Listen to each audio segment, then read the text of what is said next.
Hurry up.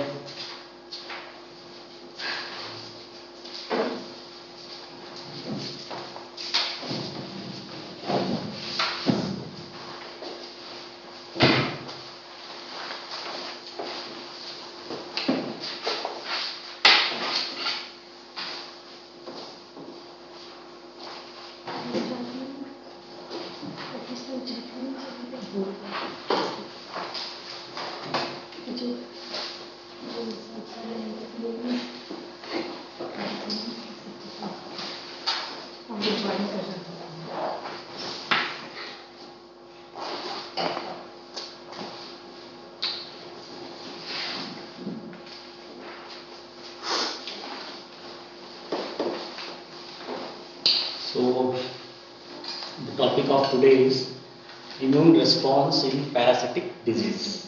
In your topic unit parasitology. So, as you know that immunology is the science concerned with the study of immune system, organs concerned with the immune system, and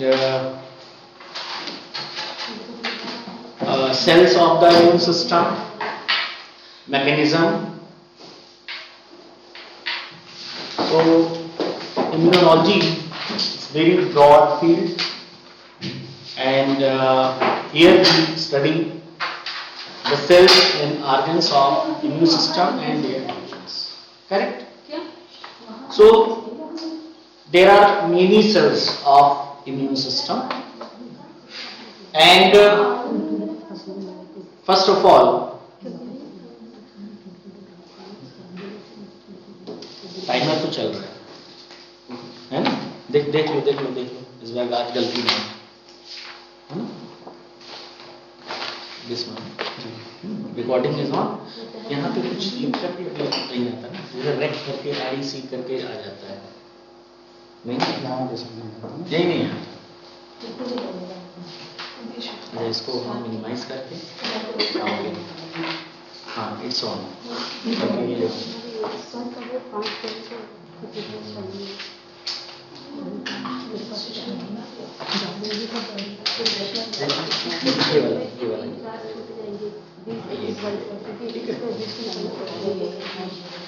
So this picture shows the process of hematopoiesis. Hemato means concerned with the blood, and poietic means forming.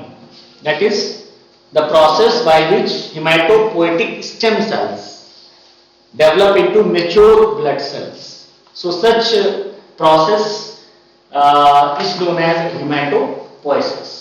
So in short we can say HSC, that is hematopoietic stem cells. So hematopoietic stem cells, these are induced to differentiate different type of cells having self-renewal capacity, and sometimes when it undergoes this process, then it loses its self-renewal capacity and it undergo here you can see progenitors, right? So let's understand this complete picture. Pluripotent hematopoietic stem cell. So it is divided into two common progenitors. One is common lymphoid progenitor and the second one common myeloid progenitor. This side, this progenitor, it gives rise B cells, T cells and natural killer cells, and these are differentiated into B cells having antibodies, T cells, natural killer cells and mature dendritic cells having some long processes, and these are present, and these are they undergo differentiation in lymph nodes, and on that side common myeloid progenitor. It gives rise blood cells as well as cells of leukocytes, that is WBCs. For example, neutrophil. Which cells are the largest one and which cells reach to the first of all, if you get injury in any part of the body, then which cells reaches at that site, at the injury site? पहले कौन से sales पहुंचती हैं? अरे जिसका number सबसे ज्यादा होगा वही सेल सबसे पहले पहुंचेगी. क्यों? किसका नंबर सबसे ज्यादा होता है? कौन सी सेल्स का? ब्लड में. ल्यूकोसाइट्स में कौन सी सेल्स का नंबर सबसे ज्यादा होता है? वही सेल सबसे पहले जाती है. And these are the neutrophils. Because कितना होता है? 60 to 70% करीब वही होते हैं, है ना? तो वो सबसे पहले जाते हैं. Then this myeloid progenitor also gives rise eosinophil, basophil, immature dendritic cells, mast cell, monocyte, blood platelet, erythrocytes, RBCs. And here you can see that in the tissues, this immature dendritic cells, give rise dendritic cells further differentiated into dendritic cells, then mast cell precursor differentiated into mast cells containing histamine, and monocyte give rise to macrophages. So these are the cells showing the very important cells of immune system.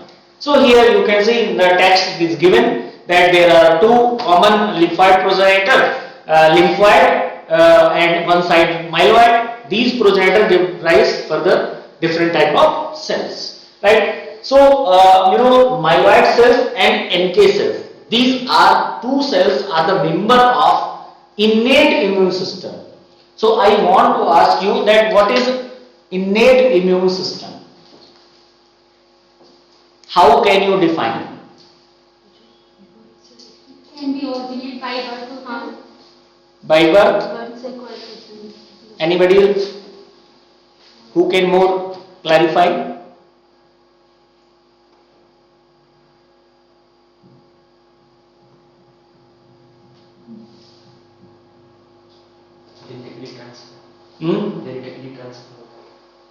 Genetically determined.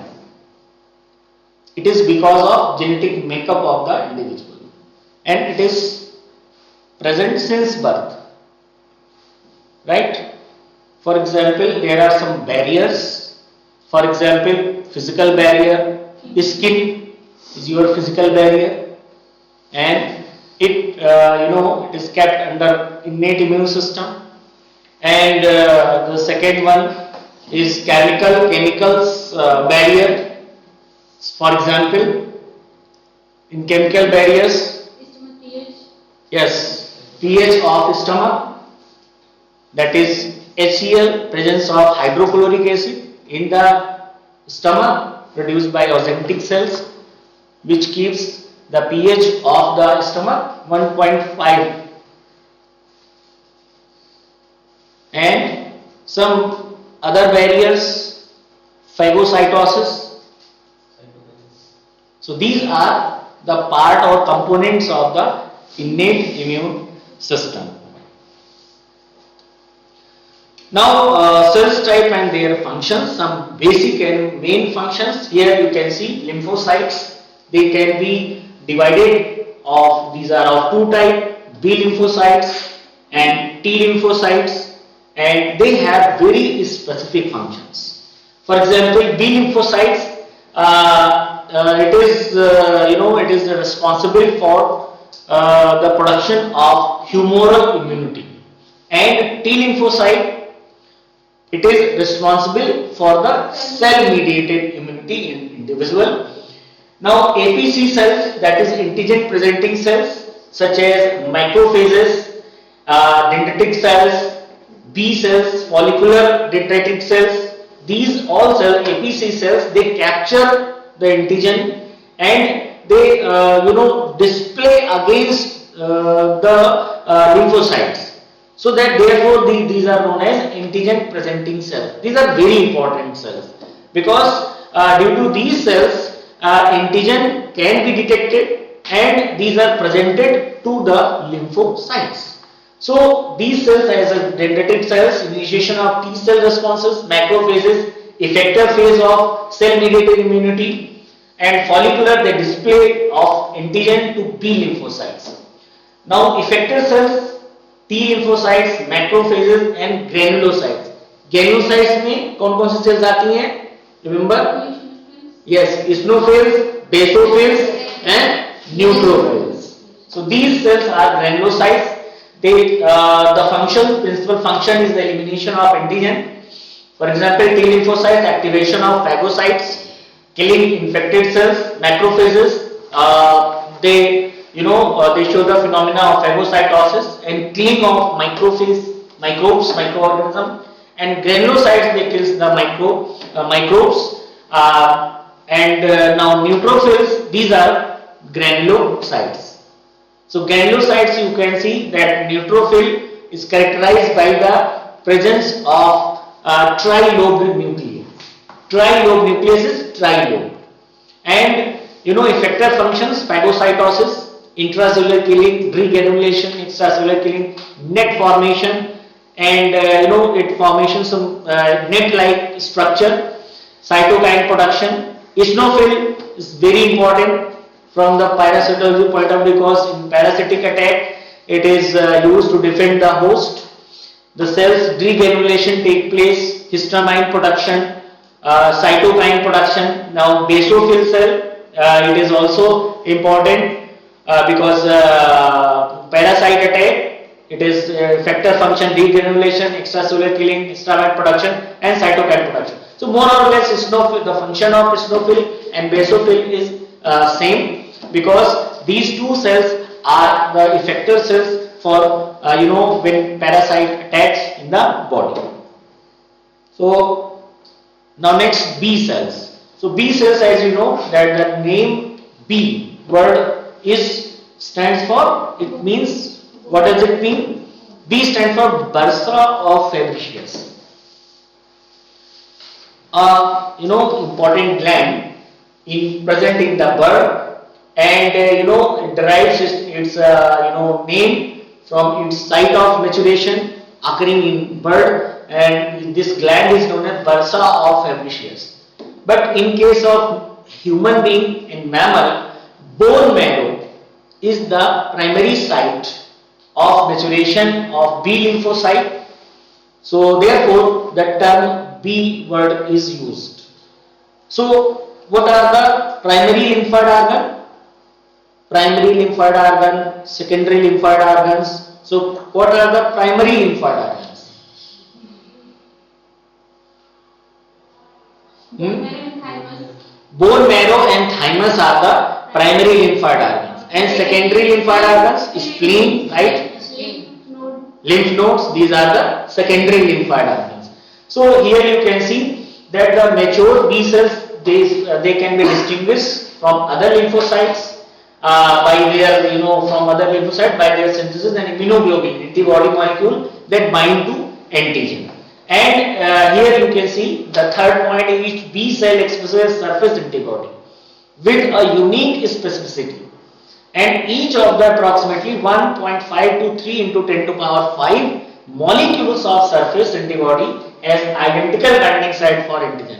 Imagine, and this diversity in the created by these B lymphocytes, because these are responsible for the production of antibodies. Because mature B lymphocytes, these are known as plasma cells. So plasma cells are the cells which are responsible for the production of antibodies, right? And these plasma cells are actually activated B cells, right? Name or new cells, B cells, these are unable to produce antibody molecule or immunoglobulin molecule. But those B cells which are activated, remember, activated B cells are known as plasma cell. And you know, they can these B lymphocytes can improve their ability. Very important point is that improve their ability to bind antigen through a process known as somatic hypermutation. This is a very new term in case of immunology. Somatic hypermutation occurs in these cells because they have to identify different thousands types of antigen. So there are thousands type of antigens. So there are thousand types of antibodies. So if you can see that antigens are the questions, then antibodies are the answers. So this process, somatic hypermutation, and they can generate antibodies of several different functional classes through a process known as class switching. So class switching is the process you will learn in the immunology section. So this is a process by which you can different types of immunoglobulin molecules are produced, and you know they act against the different types of antigen, right?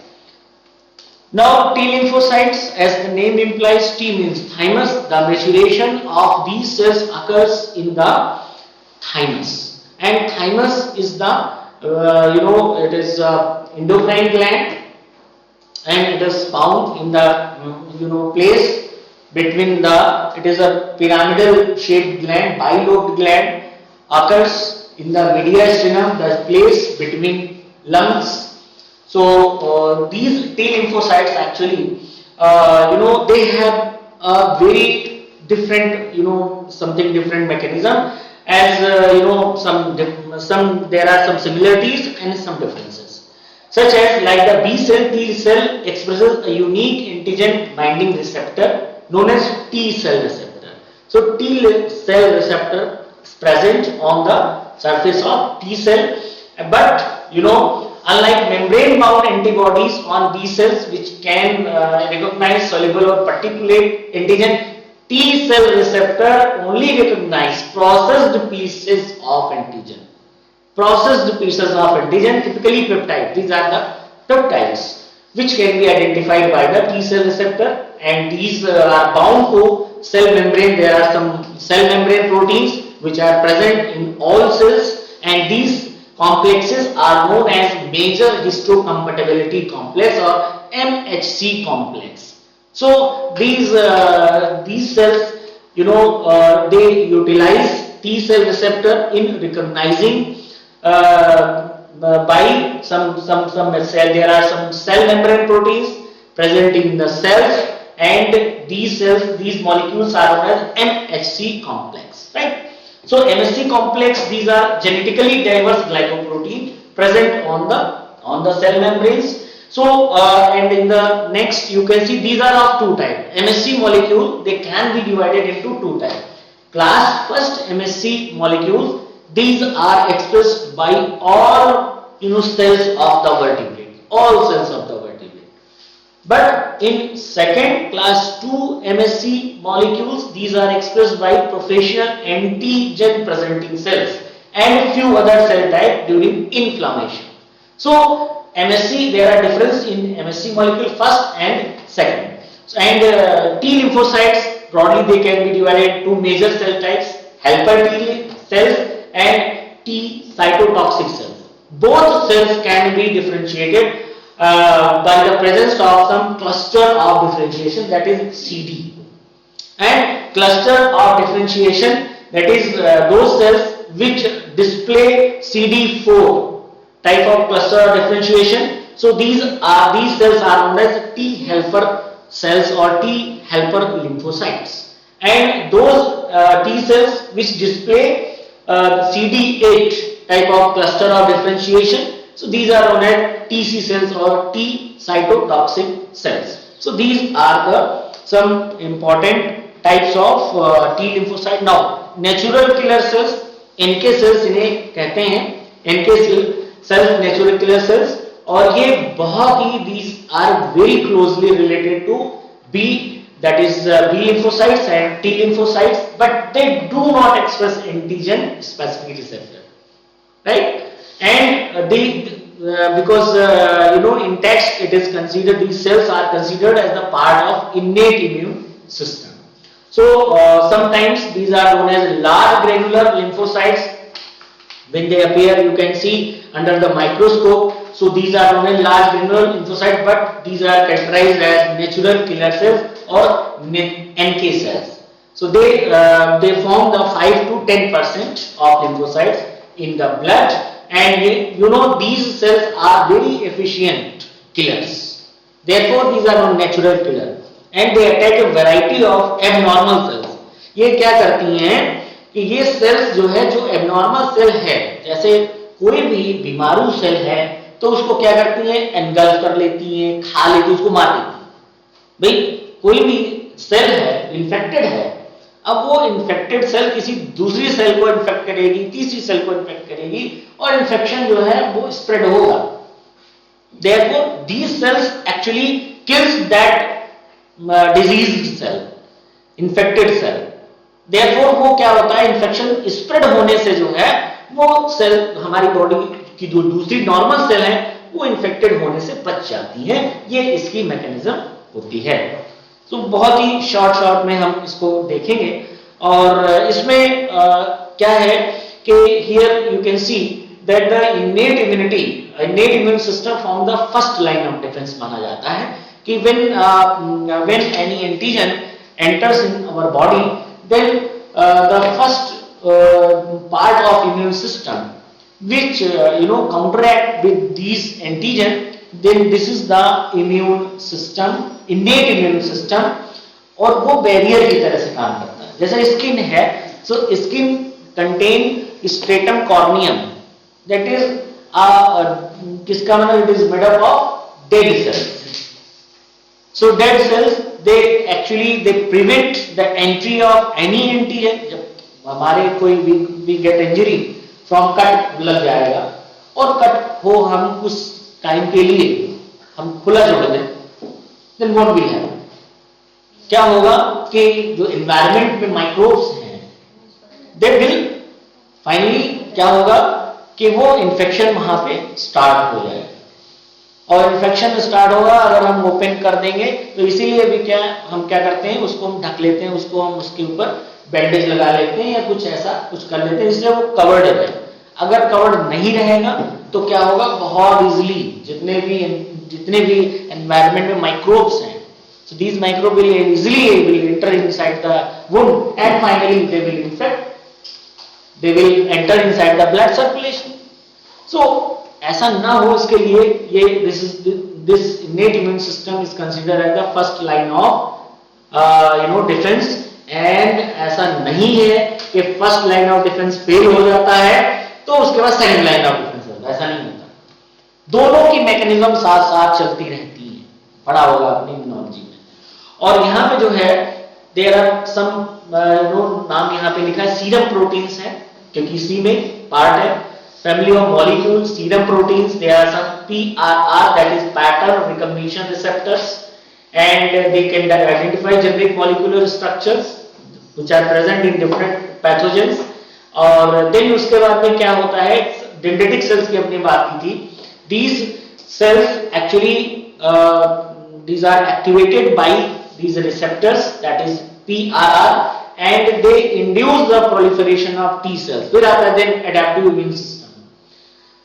T cells और antibody producing B cells को activate कर देता है यही receptor के अब जो है, अब हमसे अब सब पैथोजन नहीं कंट्रोल हो रहा है, so that the second line of defence work. तो यहाँ पे क्या है, अब पैरासिटिक जो इम्यूनिटी है, पैरासिटिक में क्या है, आगे आप पढ़ेंगे इसमें जो है, देखिए इन्फेक्शन जो हम चार्ट से समझ सकते हैं बहुत ही ये चीज ब्रीफ में कि इन्फेक्शन इज देयर, और यहाँ पे देखिए खास बात देखिए, infection may be it is because of bacteria, viruses and protozoa, but sometimes helminth infection, जैसे मैंने बताया आपको, schistosomiasis, infection of hook warm, infection of blood flu, right? So infection of helminth, it produces type 2 immune response, and here different type of interleukin molecule these are involved, whereas bacteria, viruses and protozoa you can see that here different type of interferon जैसे हैं और interleukin involved. Cells कौन से involved हैं आप देख सकते हैं इसमें, there are B cells, TS cells हैं, macrophages हैं, neutrophils, these all cells are involved and they show harmful inflammation and they establish the condition of homeostasis, that is एक इक्विलिब्रियम की कंडीशन वो establish करते हैं और जिसकी वजह से जो है क्या होता है एक लेवल का हम ये कह सकते हैं एलर्जिक रेस्पॉन्स होता है, फाइब्रोसिस होती है and you know this type of immunity where the allergic reactions take place and the fibrosis also occur, then such type of immunity is not type 2 immunity. But in case of type 1 immunity, autoimmunity and metabolic disorders, these all work करते हैं इसमें. अब तो immunomodulation होता क्या है, parasitic warm जो है देखिए सर्वाइव करता है ना, जैसे स्कैरियासिस हो जाता है, स्कैरिस है, अब वो इंटेस्टाइन में है पड़ा हुआ है, लेकिन तब भी उसको जो है इम्यून जो सेल्स हैं ये different type of immune cells क्यों नहीं मार पाती, हमें क्यों ड्रग्स लेनी पड़ती है. सो यहाँ पे क्या है कि पैरासाइट्स जो हैं वो अपने आप को उस एंटीबॉडीज और ये डिफरेंट टाइप ऑफ जो इम्यून सेल्स के कंपोनेंट हैं उनसे अपने आप को बचाते हैं और उनकी टेक्निक है, and this is known as immunomodulation because these parasites are able to survive right in the mammalian host for many years. If infection is it is there, if infection is established then they survive for many years. रहते हैं पेट में, रहते हैं जहां पे रहते हैं, जैसे सिस्टोसोमियासिस है, काफी समय तक आपके ब्लड में रहेगा पैरासाइट और वो धीरे धीरे जो है, लेकिन क्या है इस स्लोली पैरासिटिज्म का कॉन्सेप्ट ही यही है, उसको होस्ट को मारना नहीं है. पैरासिटिक जो पैरासिटिज्म का कॉन्सेप्ट है वो क्या है, it derives its shelter and nourishment because when host will survive then parasite will survive. अगर होस्ट मर जाएगा तो पैरासाइट का कोई मतलब नहीं है. दिस इज अ कोवोल्यूशन कि पैरासाइट को होस्ट को मारना नहीं है. यही तो खास इस रिलेशनशिप में है. मैंने एसोसिएशन कई बताई हैं रिलेशन, जैसे कमेंसलिज्म में, देन आपको बताया मैंने सम फोरेसिस भी बताया है, मैंने आपको बताया है कि प्रोटोकोऑपरेशन भी और सिम्बायोसिस. तो सभी रिलेशनशिप में क्या है, इसमें कहीं ना कहीं दो एनिमल हैं और दो एनिमल में क्या है कुछ ना कुछ किसी को बेनिफिट मिलता है, किसी को नहीं मिलता. Sometimes both animals are benefited, but here parasitism it is concerned when one animal is always benefited and other is always harmed. So this such relationship is parasitism.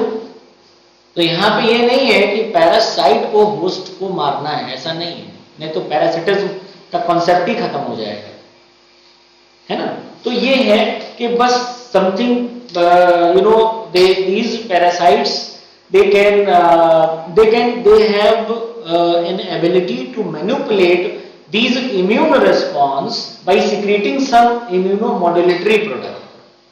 वो मैनिपुलेट कर देता है, धोखा दे देता है, इम्यून सिस्टम को धोखा दे देता है, और जिससे क्या होता है कि ये पैरासाइट सर्वाइव करता है, अंदर अपना खुराक ले रहा है, अपना they get their nourishment and they survive. But उस समय भी अब कहो कि इम्यून सिस्टम हमारा क्या कर रहा है, एंटीबॉडीज कहां है. So this is called immunomodulation and here you can see some toll-like receptor pathway are there, and these parasites or worms they produce some immunomodulatory products by which they can save themselves from the attack of antibodies molecule. Now here you can see that type 2 अभी हमने बात की है type 2 immune response की, यानी कि ऐसा immune response जो कि हेलमिंथ पैरासाइट्स के अगेंस्ट होता है। जैसे दो हमने बताए थे आपको, टाइप 1 एंड टाइप 2। जो हेलमिंथ होंगे उनके अगेंस्ट जो इम्यून सिस्टम हमारा रिस्पॉन्स करता है वो क्या होता है, टाइप 2 इम्यून रिस्पॉन्स, TH2 इसे हम कहते हैं, type TH2 type of immune response. And here you know इसमें होता क्या है, दोनों ही इनेट इम्यून सिस्टम और जो एडाप्टिव इम्यून सिस्टम है, दोनों ही component they works and characterized by, होता क्या है इसमें, इंटरल्यूकिन 4 का लेवल बढ़ जाता है। देन उसके बाद में क्या होता है कि कुछ साइटोकाइन का लेवल बढ़ जाएगा, जैसे IL-5 है, IL-9 वगैरह का लेवल बढ़ जाता है। देन उसके बाद में क्या होता है, CD4 जो एक्सप्रेशन होता है वो होने लगता है, इनका एक्टिवेशन होगा, एक्सपेंशन होगा, और eosinophils, mast cells, basophils, IgE type of immunoglobulin activate हो जाती है। और इसके अलावा जो है क्या होगा, interleukin 17 related cytokine such as IL-25, ये बहुत ही महत्वपूर्ण है and they can promote TH2 cell differentiation and nematode parasite expulsion. सभी जितने भी ये कैरेक्टरिस्टिक फीचर हैं, these all features comes in the type 2 of immune response for Helminth. Sir IL-5, 9 and 13 क्या है ये? कहाँ पे, इंटरल्यूकिन के टाइप्स हैं, अच्छा, इंटरल्यूकिन के टाइप्स हैं, ठीक है।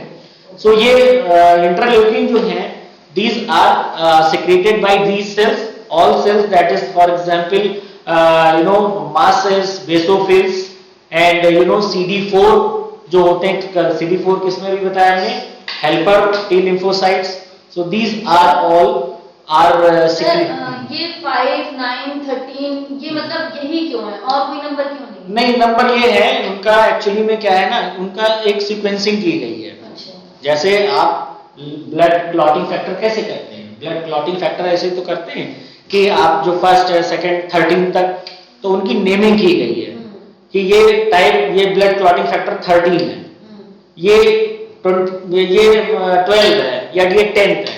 तो उसी तरह से इसमें भी जो है, जो बहुत तरह के इंटरल्यूकिन सिक्रीट किए जाते हैं डिफरेंट टाइप ऑफ सेल्स। 4 है, 5 है, तो हम लोग 6 भी तो ले सकते, 7 भी तो ले सकते। हाँ, वो भी है।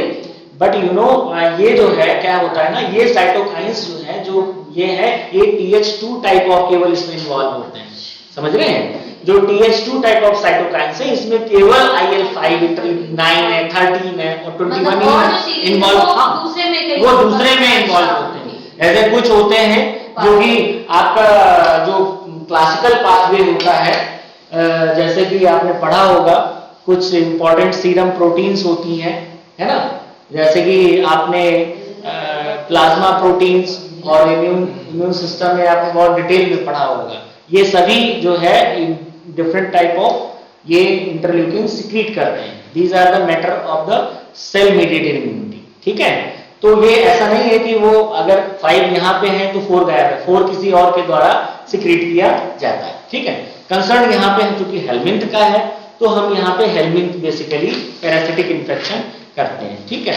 अब यहाँ पे क्या है कि जैसे ऊपर देखिए हेलमिंथ है, और हेलमिंथ में इसमें given the trematode, cestode, nematode और हेलमिंथ, ये सभी they act as complete antigen, ठीक है। एंटीजन की तरह से ये यहाँ पे बिहेव करेंगे, और इनका रेगुलेशन जो है वो डिफरेंट टाइप्स ऑफ सेल्स के द्वारा होता है।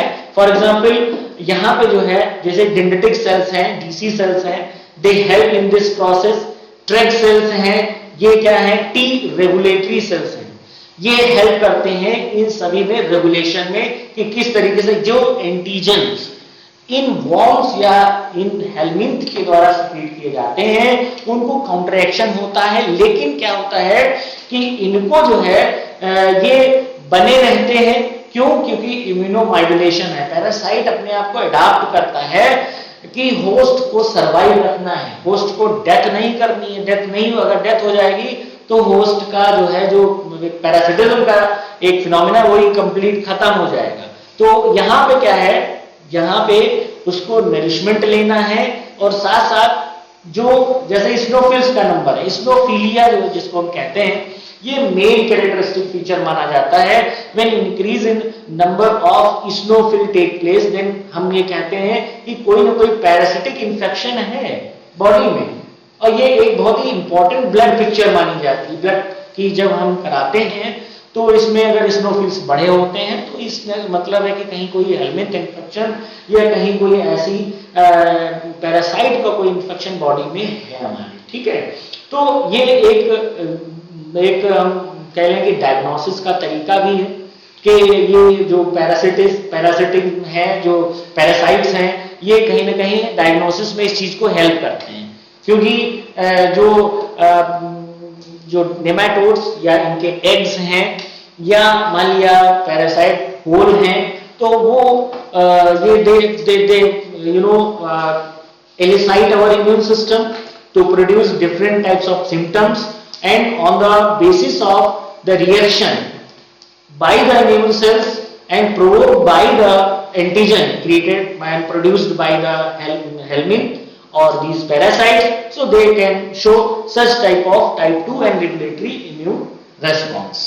So अब इसमें क्या है, जैसे कि हम ये type 2 immune response, you can see that these such type of immune response, they can promote the tissue repair and immunity against helminth. Some pathogen associated molecular patterns are there which result in registering of microbial insult by the immune system. इसका मतलब ये हुआ कि जो type 1 response होता है वो other than helminth होगा, यानी कि प्रोटोजोआ, अगर कोई बैक्टीरियल इन्फेक्शन है तो टाइप 1 रिस्पॉन्स होगा। एंड अगर कोई फॉर एग्जांपल वायरस का अगर हो जाता है, जैसे वायरस इन्फेक्शन आपको हुआ, तो उसमें बॉडी का जो पार्ट प्ले करेगा, जो इंपॉर्टेंट रोल प्ले करेगा, वो टाइप 1 रिस्पॉन्स होगा। टाइप 2 रिस्पॉन्स केवल आता है हेलमिंथ के लिए, ये बात आप जान लीजिए। यानी कि वो इन्फेक्शन चाहे वो ट्रेमेटोडा के द्वारा हो, कोई ट्रेमेटोड है वो बॉडी के अंदर प्रेजेंट है, तो वो इन्फेक्शन इम्यून सिस्टम जिस टाइप का रिस्पॉन्स करेगा, रिएक्ट करेगा, वो कैसा होगा, टाइप 2। अगर यहां पर कोई निमेटोड का है इन्फेक्शन, फॉर एग्जांपल जैसे अभी बताया आपको कि एनकाइलोस्टोमा का हुक वॉल का इन्फेक्शन है, ठीक है, पैरासाइट ऑफ स्मॉल इंटेस्टाइन, तो it will produce some immunomodulatory product in the small intestine, और ये जो है क्या होगा, type 2 immune system type 2 type of response करेगा। और यहाँ पर जो है डिफरेंट टाइप ऑफ जो है जो इंटरल्यूकिन है वो प्रोड्यूस होंगे, for example it will inflammation is there, तो उसी से हम इसको आइडेंटिफाई करते हैं। यहाँ पर जो है वो दिखाया गया है कि जो टाइप इंजरी और टाइप 2 इम्यूनिटी, ये यहाँ पे बताया गया है कि समटाइम्स जो है वो टिश्यू रिपेयर भी होता है इस रिस्पॉन्स के द्वारा। जैसे वहां पे क्या है, मास्ट सेल्स हैं, हिस्टामाइन प्रोडक्शन हो रहा है, and will lead to anti helminth immunity as well as B cells is there. B cells जो है वो सेम जो है वो इस तरह की एंटी हेलमिंथ इम्यूनिटी प्रोवाइड करती हैं। और यहाँ पर जो है नेक्स्ट, आई थिंक नेक्स्ट उसमें, हाँ ये एग्जाम्पल है यहाँ पे। देखो कुछ ऐसा होता है कि इस टाइप के इम्यूनिटी में कुछ अलार्मिंग्स होते हैं। अलार्मिंग्स क्या है, ये एक प्रकार की special, these are the type special type of proteins. For example thymic stromal lymphopoietin, TSLP इसे कहते हैं, ये एक बड़ी इंपॉर्टेंट अलार्मिन है, and you no it elicit production of distinct IL-4 type of interleukin. और ये जो है जो कि बेसोफिल से प्रोडक्शन होता है, और ये क्या करते हैं, they suppress the production of IL-12 and which is produced by dendritic cells. So ये जो यहाँ पे अलार्मिन और भी यहाँ पे हैं, देखिए IL-33 है, IL-17, IL-25, ये इन्वॉल्व होते हैं इस टाइप 2 के रिस्पॉन्स में जब कोई पैरासिटिक इन्फेक्शन होता है, ठीक है। तो इस तरीके से जो है हम ये कह सकते हैं कि ये जो अलार्मिन्स हैं बेसिकली जो है वो इंपॉर्टेंट रोल प्ले करते हैं जब पैरासिटिक डिजीजेस का इन्फेक्शन होता है। और यहाँ पे आप देख सकते हैं there are some molecule, and these molecules are for example inert silica and titanium microparticles. These particles induce our immune system and they produce immune type 2 of immune responses. And these molecules, these are used as adjuvant. Adjuvant समझते हैं ना? Adjuvant समझते हैं? तो क्या होता है adjuvant? Adjuvant वो होता है जो कि एंटीजन, जैसे कि for example we prepare vaccine. Vaccine क्या है? वैक्सीन्स आर द लिविंग और dead suspension of the micro organism. तो सस्पेंशन हमने बनाया और होता क्या है कि वो जो सस्पेंशन बना वो उसकी हम पोटेंसी को, उसकी जो एक तरह से कह लें पोटेंशियल को और बढ़ा दें. तो उसके लिए जो केमिकल्स हैं जो साथ में यूज किए जाते हैं उनको एडजुवेंट कहते हैं. Means those chemicals which can they can elicit the effect of the that antigen molecule, dead or attenuated. They may be attenuated, they may be dead. So वो उसके साथ में मिक्स कर दिया. जैसे कि जो एलम है, एलम बहुत ही अच्छा एडजुवेंट माना जाता है और उसको यूज किया जाता है वैक्सीन, क्योंकि वो जो उसकी पोटेंशियल है वो बढ़ा देता है. जो उसमें ऑर्गेनिज्म है डेड होगा, है ना, किल्ड और माइक्रो जो हमने वैक्सीन में सस्पेंशन बनाया है तो उसके साथ यूज किया जाता है. So here you can see that these some molecules such as titanium microparticles, these are used as adjuvant for promoting antigen specific Th2 cell responses. And these all microparticles ingested, they could induce cellular damage in phagocytes by releasing some lysosomal enzymes. So this picture can be understood like this. Here you can see that helminth especially induce extensive tissue damage. They provide evolutionary pressure for adaptive Th2 mediated wound healing response. जैसे हम यहाँ पे समझते हैं, जैसे यहाँ पे schistosoma का एग्जाम्पल दिया गया है. सिस्टोसोमा आपके खैर इसमें नहीं है, बट ये है सिस्टोसोमा, पहले आपने कभी पढ़ा होगा. इसे ब्लड फ्लू कहते हैं. ब्लड फ्लू जो सिस्टोसोमा मैंसोनाई है, ये एक्चुअली में ये इन्फेक्शन कैसे होता है ह्यूमन बीइंग में? सर्केरिया के द्वारा. सो सर्केरिया जो है वो क्या होता है कि ये स्किन के थ्रू क्या करता है? पेनिट्रेट करता है. When they they penetrate through the skin, they enter inside the tissues, then finally it loses teeth. और ये जो है क्या होता है? लंग्स की तरफ गए. लंग्स की तरफ वहां जाने के बाद में कैपिलरीज, जो लंग्स में कैपिलरीज हैं उसमें गए, then they undergo in the blood flow and finally they enters in the intestine. And वहां पे क्या है? वहां पे पैरासाइट मेटिंग होती है. फाइनली जो है एग प्रोडक्शन होता है and these eggs are deposited in mesenteric veins. and ये जो eggs हुए, ये eggs मूव करते हैं कहां से? वैस्कुलेचर से और इंटेस्टाइन और exit into the lumen, that is passes to the outside through the fecal matter. और अब एक यहाँ पे इंपॉर्टेंट चीज ये देखिए कि इस जगह पे ये जो eggs हैं ये टिश्यूज में जाते हैं, मूव करते हैं. और टिश्यूज में जब ये move inside the tissues, for example liver, तो वहां पे क्या होता है? ग्रेनुलोमास बनते हैं. जैसे कि ग्रेन्यूल्स का फॉर्मेशन होता है. तो वो कहां पे? एग्स के चार कवर कर लेते हैं उसको. तो ये जो है एक रिस्पांस है, वुंड हीलिंग रिस्पांस कहते हैं इसे. और ये ग्रेनुलोमास they form around the these helminth eggs and finally some kinds of wound healing or protection mechanism take place. और यहाँ पे जो है ये this is an example in case of schistosomiasis, that is Schistosoma mannsoni. ठीक है? तो this is sir ये जो ग्रेन्यूल्स आपने बताए ये इनके एग ही हैं कि नहीं एग नहीं है. This is the response of the tissue or cells. So these cells can produce granulomas around the egg. This is a type of protection मतलब टिश्यू ही मतलब बनाती है against parasite. So these are produced by the cells of the liver, or you can say intestinal cells. They may be any type of cells of the body.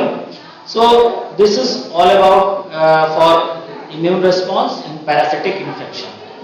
Now जो दूसरा topic है थोड़ा इसके बारे में हम डिस्कस करेंगे, और ये जो टॉपिक है वो है होस्ट पैरासाइट इंटर रिलेशनशिप. अब इसमें रिलेशनशिप जो है वो किस तरीके से हो सकता है, इसको हम थोड़ा सा जल्दी जल्दी पढ़ाएंगे, और थोड़ा सा इसको बेसिक है कि इसमें कैसे किस तरीके से जो है होस्ट और पैरासाइट के बीच में इंटर रिलेशनशिप हो सकती है. देखिए क्या है कि पैरासाइट और होस्ट में रिलेशनशिप ऐसी होती है कि यहाँ पर होस्ट को तो कंप्रोमाइज करना पड़ता है, और पैरासाइट को अपने होस्ट के अंदर एडाप्ट होना पड़ता है. ठीक है, जैसे सस्टोड्स क्या है, सस्टोड्स जो है वो रिवर वॉर्म है, टेप वॉर्म है, और ये क्या है, these are exclusively and you can say entirely endoparasites. और एंडोपैरासाइट्स होने की वजह से क्या होगा, there are some changes in their structure. For example, जैसे एंडोपैरासाइट होने से क्या होगा, अंदर बॉडी स्पेशली डिओडिनम में रहते हैं. So there are there is abundance of food, no problem, food है वहां पे और फूड को वो एब्जॉर्ब करते हैं, इसीलिए कोई भी इंटेस्टाइन नहीं पाएगा, कोई माउथ उनमें नहीं पाएगा. So they absorb their food through their integument. Easily उसमें माइक्रोविलाई हैं और बहुत ही आसानी से वो एब्जॉर्ब कर लेते हैं फूड को, क्योंकि फूड का कोई इशू नहीं है कि उनको बहुत एफर्ट लगाना पड़े, because these parasites are found in such medium that there is an abundance of food. तो there is no scarcity of food in, for example, in tissue में हो या कहीं और कहीं हो, no problem. डिओडिनम में है जहां पर बहुत ज्यादा फूड पाया जाता है, पूरी तरह अडॉप्ट कर लिया है उन्होंने. तो ये बताओ, अगर किसी को बैठे बिठाए अगर खाना मिल जाता है, फट करने की क्या जरूरत है? यही केस सस्टोड्स का भी होता है, क्योंकि उन्होंने अपने आप को मॉडिफाई ऐसे कर रखा है, उन्होंने अपने जो है ऐसा अडॉप्ट कर रखा है, so called adaptation, that they have no intestine. कोई जरूरत नहीं, डायरेक्ट जो है वो मीडियम से फूड को एब्जॉर्ब कर लिया और अपना आराम से काम चला रहे. पैरासाइट भी जीवित है और उसी पे डिपेंडेंट है, होस्ट पे, जो भी फूड होस्ट खा रहा है, then parasite is also taking. तो दोनों शेयर है, लेकिन बट ये है कि होस्ट को पैरासाइट से कोई भी लेना बेनिफिट नहीं, ये नुकसान नहीं है. बट पैरासाइट को बस पैरासाइट तो डिपेंडेंट है ही है, उसी पे मेटाबॉलिकली डिपेंडेंट है, राइट? क्योंकि पैरासाइट अगर उस पर डिपेंडेंट नहीं होगा तो कैसे नरिशमेंट अपना कैसे करेगा? रहने के लिए एक शेल्टर चाहिए, घर चाहिए, तो वो क्या है कि वो अपना उसी में रह रहा है और उसी से नरिशमेंट ले रहा है, न्यूट्रिशन ले रहा है. सो दैट इट इज कि इसको जो है कहीं ना कहीं कंप्रोमाइज करना पड़ता है. Parasite has to adopt. हम यहाँ पे और ये देख सकते हैं, जैसे कि यहाँ पे है कि इस रिलेशनशिप में क्या है, किसका फूड यूटिलाइजेशन हो, होस्ट का फूड यूटिलाइज किया जाता है. फॉर एग्जाम्पल, जैसे यहाँ पे एक एग्जाम्पल है डाइफिलियोबोथिबलेटम. इसे this सस्टोड is also known as fish tapeworm or broad tapeworm. So this parasite has a great affinity with a vitamin, and this vitamin is vitamin B12.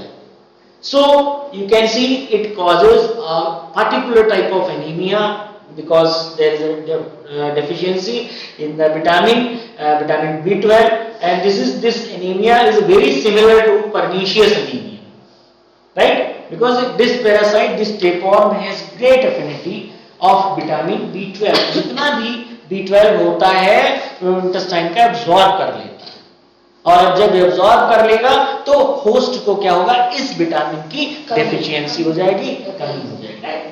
So this is the case of utilization of host food. And now destruction of host tissue.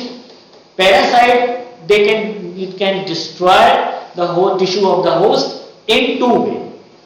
Some parasite destroy the host tissue when they enter the host, as you can see that in the last lecture, Ankylostoma.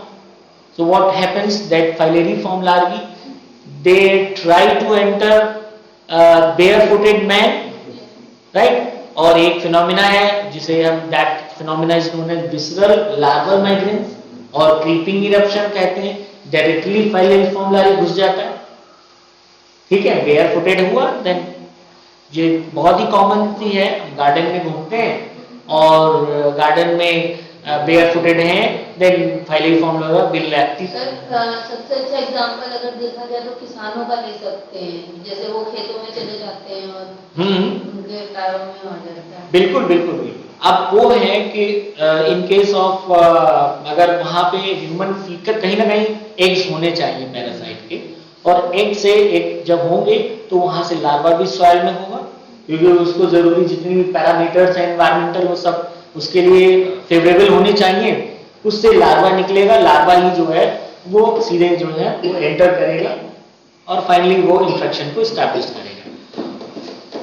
Sometimes some other parasite they can damage the tissue when they entered inside the animal. तो penetration के समय पे या वो enter कर सकते, इस समय पे यहाँ पे इंजरी फैलाते हैं. एक एग्जाम्पल बहुत अच्छा यहाँ पे दिया गया है. ये है सिस्टोसोमा यानी ब्लड फ्लू के केस में. सिस्टोसोमा में अभी आपने जो पहले वाला डायग्राम जो देखा था उसमें आपने देखा था कि कैसे सर्केरिया लार्वा घुसता है, ठीक है, and they can cause a particular type of itch. This is known as cercarial dermatitis or swimmer's itch. Swimmer's itch, the phenomena by which these cercariae enters inside the body of host, that is a human being, in case of cystosoma, that is blood flow. And you can see that at the time of penetration, host skin cause inflammation and damage to the surrounding host tissue. This is the case of when the parasites they destroy or injure the host tissue at the time of penetration.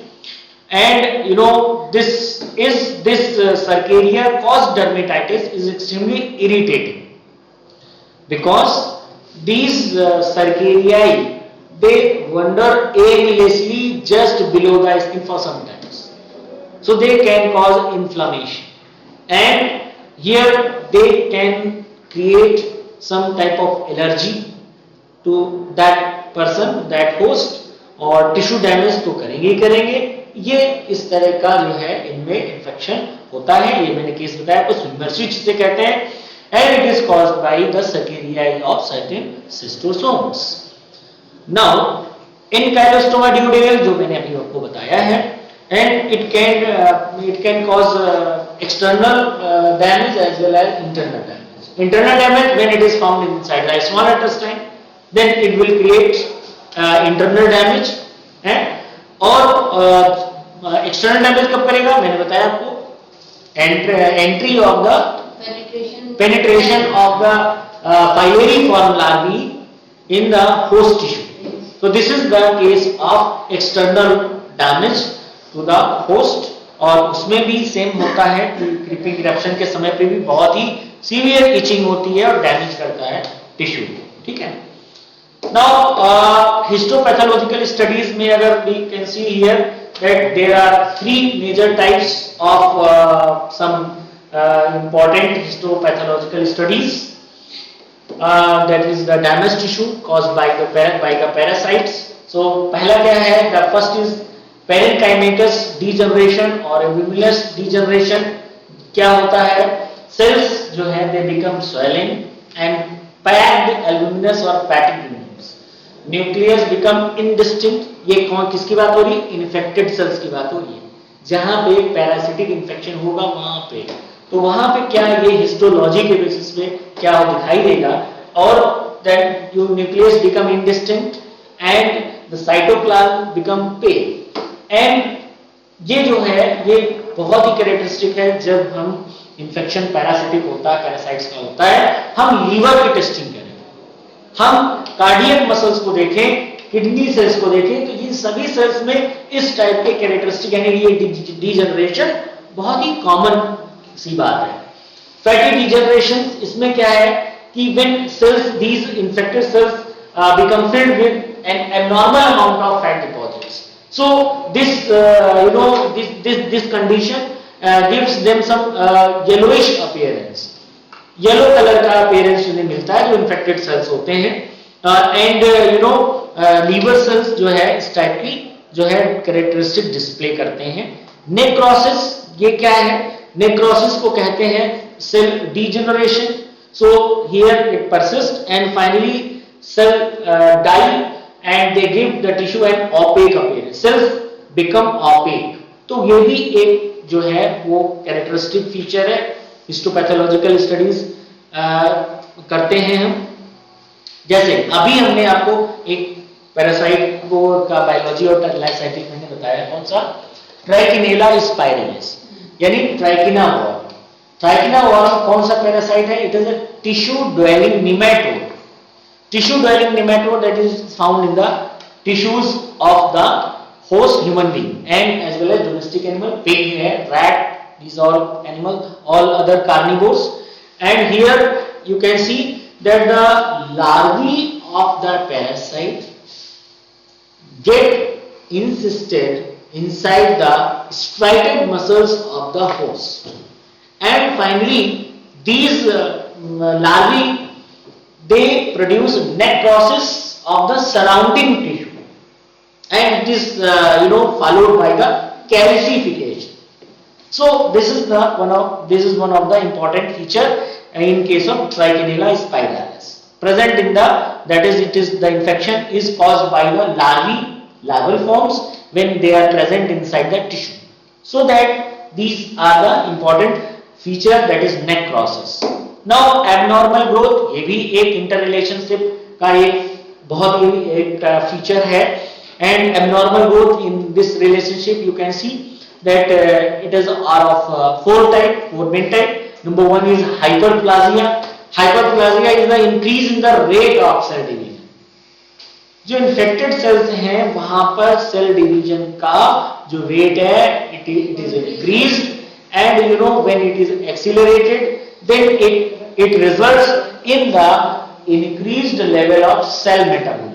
Cell के metabolism बढ़ जाती है, ठीक, और जिससे क्या है, there is greater total number of cells. For example in case of Fasciola hepatica, Fasciola hepatica में क्या होता है, this parasite is found in the bile duct and liver, and it has been reported that the hyperplasia take place inside the bile duct of the host, where there is a rapid division of the around, that is the surrounding cells, that is epithelial cells. So this phenomena is found in case of Fashiola hepatica. Now Schistosoma hematobium, that is the species of blood fluke, the eggs of this parasite, they have some spiny projection, and these spiny projections can irritate the transitional epithelium of human urinary bladder, and it can cause hyperplasia, that is increase in the rate of cell division. So there are two basic examples of this phenomena, that so called the hyperplasia. ये parasitic infection की, I am talking about the parasitic infection. Now second is hypertrophy. What does it mean? That is the increase in the cell size. Cell का size बढ़ जाता है तो उसे हम hypertrophy कहते हैं। ये टर्म्स को आप रट लीजिए, क्योंकि ये बहुत इंपॉर्टेंट है कि ये बीच बीच में ये टर्म्स जो है कभी कभी क्या होता है, इनमें कंफ्यूजन हो जाता है। हाइपरट्रॉफी मतलब सेल का साइज बढ़ गया। Then this condition is commonly associated with the intracellular parasite. For example, जैसे कि जो प्लाज्मोडियम है, इसमें क्या है कि इरेथ्रोसिटिक फेज होती है और पैरासाइट जो है रेड ब्लड सेल्स के अंदर घुस जाता है और उसमें क्या होता है, सिग्नेट रिंग स्टेज बना लेता है। पैरासाइट सेल का जो साइज होता है बढ़ जाता है, लार्ज हो जाता है। So we can say that increase in cell size take place and there is a phenomena of hypertrophy. मेटाप्लाजिया क्या है? मेटाप्लाजिया यहाँ पे ये है कि जब कभी one type of tissue is transformed into another type of tissue. So this phenomena is known as metaplasia. And when this change take place, then we can say that the tissues, अब ये है कि it can correlated with the neoplasia, नहीं, neoplasia ये new formation of, यहाँ पे एक tissue दूसरे टिश्यू में कन्वर्ट हो रहा है, ट्रांसफॉर्म हो रहा है। ये the example is Paragonimus westermani, ये इसे हम लंग फ्लूक कहते हैं। ये parasite Paragonimus westermani, that is the lung fluke, is found in the lungs of the human being. And here the cells, that is normal cuboidal cells which lines the bronchioles, they undergo hyperplasia and metaplasia, and these are transformed into some another type of epithelium, that is stratified epithelium. So one type of tissue changes into another type, so called the phenomena of metaplasia, occurring in the parasite Paragonimus westermani, that is lung fluke of human being, and carnivores. Now next is neoplasia. Neoplasia, that is tumor formation or cancer formation. This is growth of the cells in a tissue to form a new structure, for example a tumor. So this is known as this phenomena is known as neoplasia.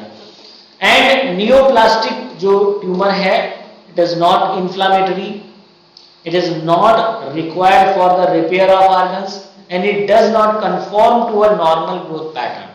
Normal growth pattern नहीं होगा इसका, and it may be benign or malignant. Benign क्या होगा? It is localized. अगर एक जगह localized है, नहीं है, ये क्या है, harmless है, केवल से एक ही जगह पे जो है वो वहीं पड़ा रहेगा। दूसरा क्या है, मैलिग्नेंट है। तो मैलिग्नेंट की जब बात आ जाती है, so that it can invade in the tissues and it shows the phenomena of metastasis, because some cells of that tumor, that is the cells of that tumor, they migrate to another site and finally they start growth at that site. Normally it does not happen कि कोई cell कहीं की टूट करके, यहाँ की cell टूट करके पैर में चली जाए, वहां पे ग्रोथ करने लगे, नहीं ऐसा होता। There is a contact inhibition. और ट्यूमर सेल कैन ये phenomena, they can bring out this type of phenomena, that is they can show the phenomena of metastasis. That is tumour कहीं भी है तो वहां से सेल्स डिटैच होगा, blood में जाएगा, ब्लड से फ्लो होते होते कहीं और कहीं जा करके वहां पे ग्रोथ स्टार्ट करता है। This is the case of metastasis shown by the cancer और tumour forming cells. So these are some important phenomena in host parasite relationship. Now effect of toxins, secretions, poisons, etc. Parasites, they produce different type of toxins.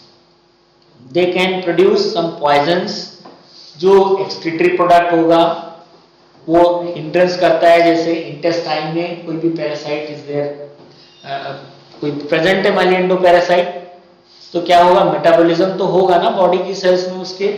जब उसकी sales metabolism करेंगे तो क्या होगा कि वो कुछ ऐसा बाई प्रोडक्ट रिलीज करेगा जो कि होस्ट को एब्जॉर्ब करना पड़ेगा। कहाँ जाएगा, नहीं ऐसी जगह तो जाएगा नहीं, होस्ट के अंदर है और होस्ट उसको एब्जॉर्ब कर लेता है। अब एब्जॉर्ब करेगा तो उस हार्मफुल टॉक्सिन को भी एब्जॉर्ब कर लेता है along with the food material, और जब उसको एब्जॉर्ब कर लेता है तो क्या होगा, वो एक पैथोजेनिसिटी, एक पैथोजेनिक फेज क्रिएट करता है।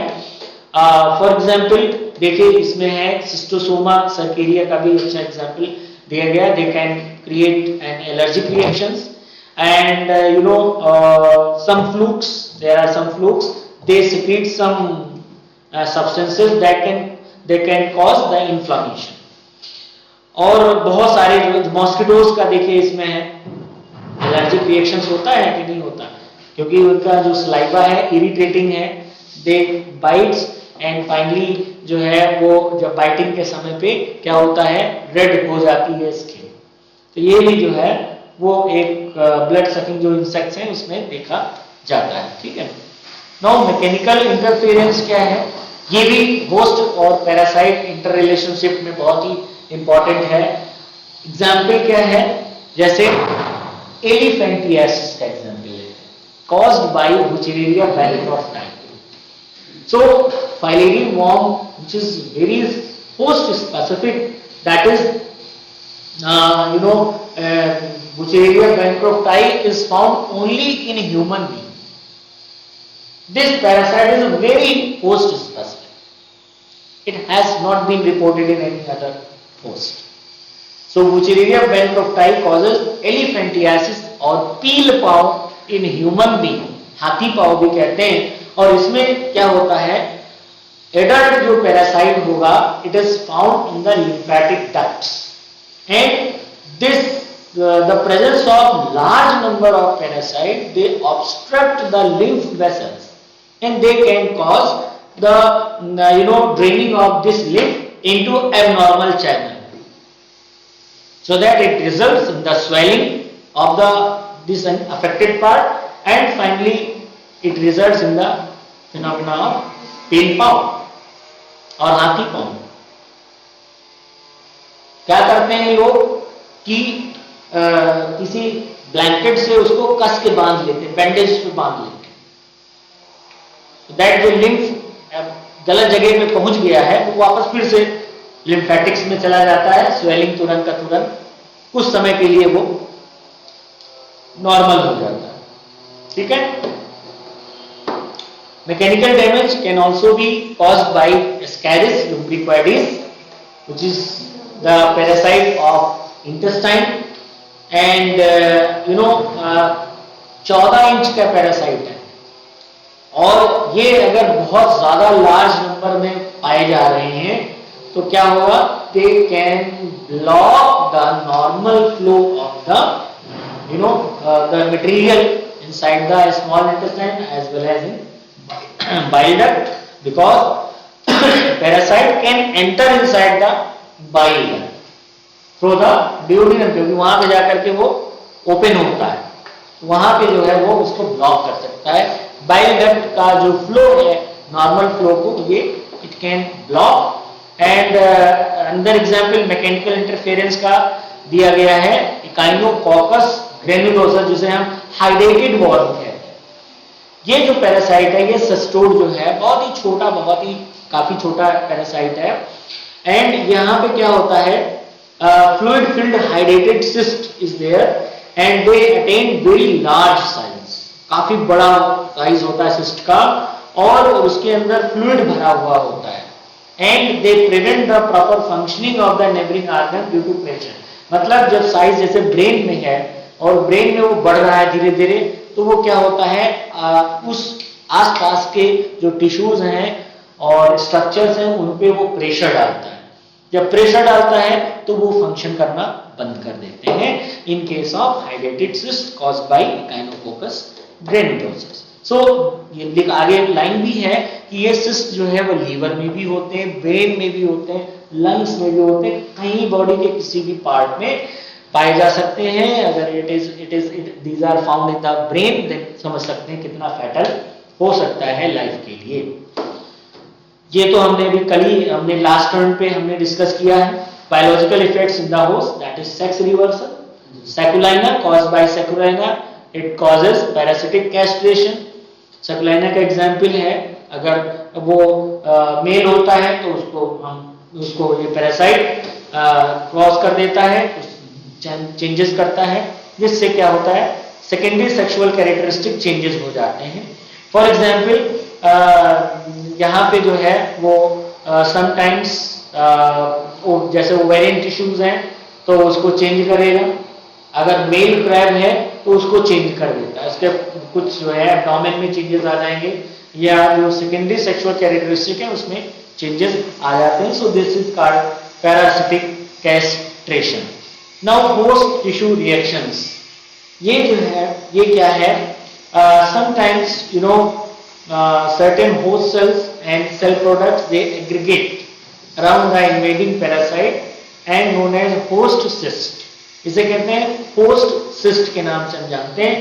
and you know some important एक मेटासर्केरिया है इस पैरासाइट का, इसे हम क्लाइनोस्टोमम मार्जिनेटम कहते हैं। ये जो फिशेस हैं, जिसकी स्किन में ये इंसिस्ट हो जाता है और देखा जाता है ऐसा कि उस सिस्ट के चारों तरफ होस्ट एक सिस्ट वॉल डेवलप हो जाता है, और सिस्ट वॉल जब डेवलप हो जाता है तो ये जो है क्या होता है, ये किसकी वजह से है, बिकॉज कि यहाँ पर जो है होस्ट टिश्यू जो है वो रिएक्शन करता है, बिकॉज जो ये दो लेयर्स हैं वो इसमें क्या है, एक सिक्रीट की जाती है पैरासाइट के द्वारा, और बाहर वाली जो है वो होस्ट सेल्स के द्वारा बनाई जाती है due to the invasion of the parasite. ठीक है, इसके अलावा जैसे ट्रेमेटोड मेटासर्केरियल सिस्ट है, डबल वॉल है, it is common occurrence, and you know single wall cyst also. कहीं भी कोई भी पैरासिटिक स्टेज है, they form the cyst. For example Giardia इसमें है तो वो सिस्ट बनाता है और सिस्ट लोकलाइज्ड हो जाता है और वो रिएक्शन करता है, यानी कि होस्ट टिश्यू भी अपने आप को डिफेंड करने के लिए ये मैकेनिज्म रिएक्शन करता है। बहुत अच्छा एग्जांपल जो था वो ट्राइकिनेला स्पाइरलिस है। इसमें क्या है, ये मस्कुलेचर में जैसा होता है स्ट्राइटेड मसल्स में ये इंसिस्ट हो जाता है, and surrounded by connective tissue cells as well as eosinophils, and these host cells they form a capsule around the coiled wall, and you know ये जो कैप्सूल है वो आगे चल के क्या होता है, कैल्सिफिकेशन हो जाता है, ये they undergo calcification and finally they become calcified, and you no कुछ ऐसा माना जाता है कि जो कैल्शियम है वो पैरासाइट के द्वारा भी कंट्रीब्यूट कर दिया जाता है, जिसकी वजह से जो है हम जब एक्सरे लेते हैं तो बहुत ही क्लियर कट जो है इंसिस्टमेंट का पिक्चर हमें मिलती है, और we can conclude that there is infection of the parasite of that is Trichina wall, and you know calcification जब हो जाता है तो वो वायबल है, वो कहीं किसी न दूसरे होस्ट में ट्रांसफर हो सकता है when it is consumed by another host, that is the muscles of the host in containing the viable cyst। जो लार्वा है जो इंसिस्टमेंट किया है उसके अगर हम टिश्यू को कोई होस्ट यानी ह्यूमन बीइंग कंज्यूम करता है, इन्फेक्शन हो जाएगा। ठीक है, सो ये जो था वो होस्ट रिलेशनशिप, इंटर रिलेशनशिप में कुछ इंपॉर्टेंट पॉइंट्स थे जिसको हमने यहाँ पे डिस्कस किया। सो दैट आज हमारा जो है वो this is the I think last lecture of parasitology, because I have completed all the topics concern with the parasitology, and you no next जो लेक्चर वो होगा वो जेनेटिक्स पे होगा, जेनेटिक्स के बारे में चर्चा करेंगे। I think it will be after winter vacation. ठीक है, तो ये मैंने इंपॉर्टेंट पॉइंट आप लोग अपना थोड़ा सा इसको रिवाइज कर लीजिए, थोड़ा सा जो है पढ़ लीजिए, और अगर इम्पोर्टेंट आपको मैंने बताई थी कुछ बुक्स भी शायद बताई थी, जैसे मेडिकल पैरासिटोलॉजी की ले लीजिए, के.डी. चटर्जी की ले लीजिए, वो भी बहुत अच्छी बुक है, तो वो ले सकते हैं और आप जो है उसको तैयारी उससे कर सकते हैं, ठीक है। तो आई थिंक आपको लाइब्रेरी होगा, लाइब्रेरी की सुविधा होगी, नहीं है? है सर। हाँ, तो you can go through these books and finally you can take help